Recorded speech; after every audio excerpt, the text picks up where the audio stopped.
Apple's Cook says company doesn't use tax gimmicks. CBS News.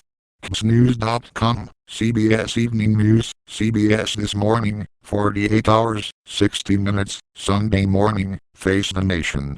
Markets investing tech leadership small business savings spending retirement video. Login join CBSNews.com sign in with profile. Manage my newsletter subscriptions, update my email address, change my password, log out. Get.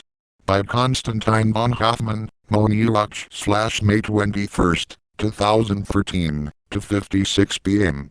Apple's Cook says company doesn't use tax gimmicks. Apple CEO Tim Cook testifies before the Permanent Subcommittee in investigations on Capitol Hill in Washington, D.C., in May 21st, 2013. Jim Watson /Getty Images. Money Watch. For Apple CEO Tim Cook, the Senate's bark was far worse than its bite. Cook, testifying on Capitol Hill a day after a congressional panel released a scathing report accusing Apple of avoiding taxes, got a mostly cordial questioning from senators, who focused on the fairness of corporate tax practices after conceding the company had done nothing illegal. The Senate Permanent Subcommittee in investigations on Monday said the company has used a complex web of offshore entities to dodge billions of dollars in U.S. income taxes. The report outlined how the Cupertino, California, company has used a range of offshore structures, transactions and other arrangements to shield its earnings from taxes.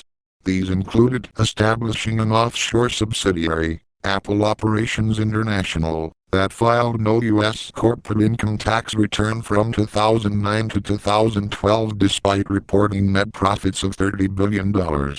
Lawmakers say Apple dodged billions in taxes. Apple borrows $17 billion. Here's why Apple paid only 1.9% tax in earnings outside U.S.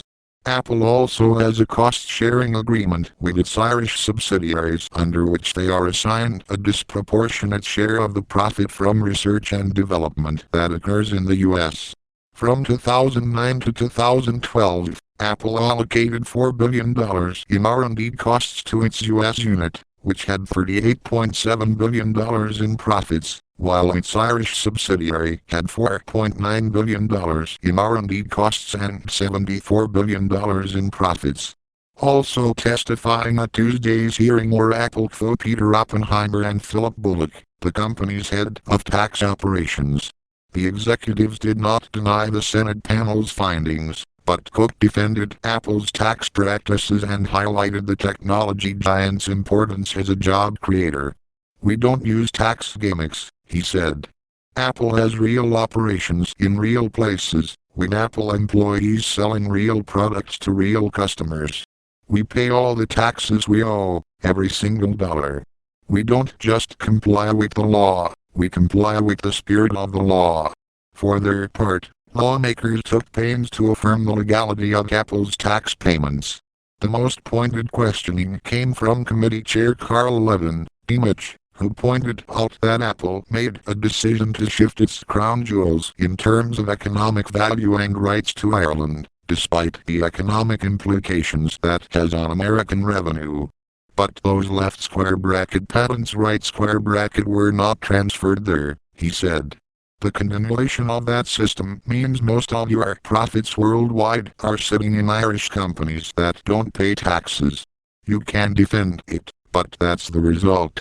There is a huge drain. As a result, 95% of the creativity is in California, but 2/3 of the profits is in Ireland. Senator John McCain, RRs, the panel's ranking minority member, also pushed this point. For years, Apple has opted to forego fully contributing to the U.S.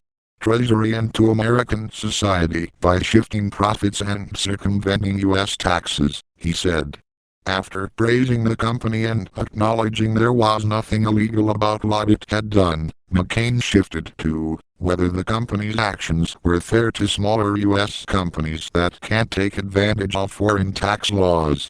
"Isn't it obvious that you aren't bearing the same tax burden that you are bearing in the U.S.? I'm not saying that's wrongdoing, but it gives